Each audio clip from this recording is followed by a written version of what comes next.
对不起，同花。只拿到 AK 你也敢说？我师傅跟我说过，拿 AK 不赌是棒槌。我随便来一队都比你大，还可以买税买同花。如果这样都不缩的话，那就干脆别赌了。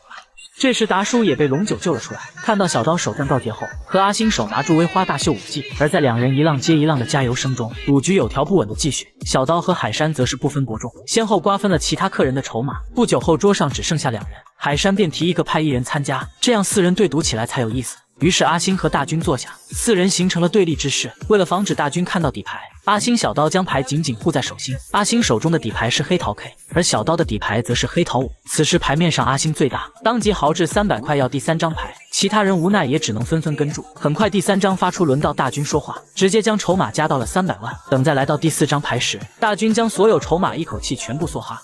跟你说哈，跟了，跟。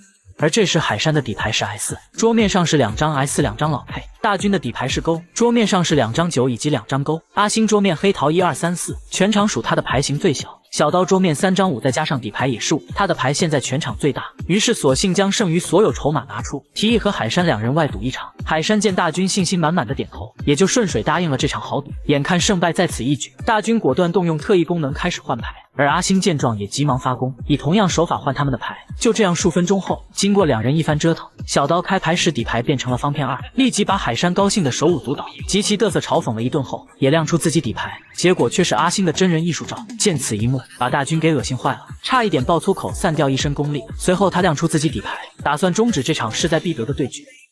同花打不打得过 Full House？ 同花打得过 Full House？ 那除非你老爸变成了兔子。如果同花再加上顺子，打不打得过啊？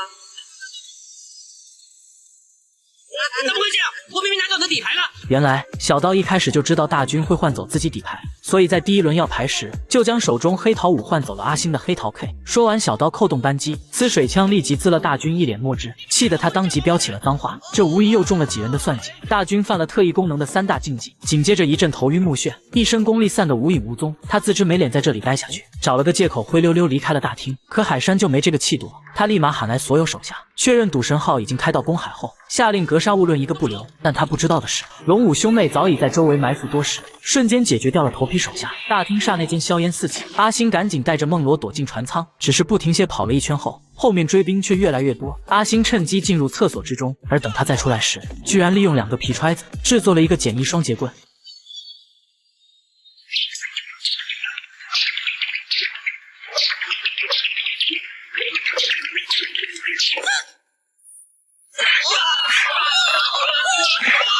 其他人见他这么勇猛，一个个纷纷吓得夺路而逃。不过达叔就有点辣眼了，在面对手下进攻时，他一个助力起跳，接着在甲板上翻了好几10个跟头。虽然没有杀伤力，但观赏力还是不错的。好在小刀就在一旁，见手下们都没有热武器在手，也不用再固守不稳，瞬间化身为一拳超人，可谓是来一个打趴一个，来2个趴下一双。就这样一路砍瓜切菜，来到了海山近前，直接一拳将其干趴在赌神像下，接着当着众人的面揭穿海山此次是假借慈善晚会，利用高清监控仪器赢光所有人的钱，最后将一切推到赌神2师徒身上，搞坏赌神的名声。见一切都被小刀点破，海山现在又受制于人，只得认输，亲口承认自己不是赌侠，小刀才是真正的赌神传人。而随后阿星前来替梦罗还给海山钱。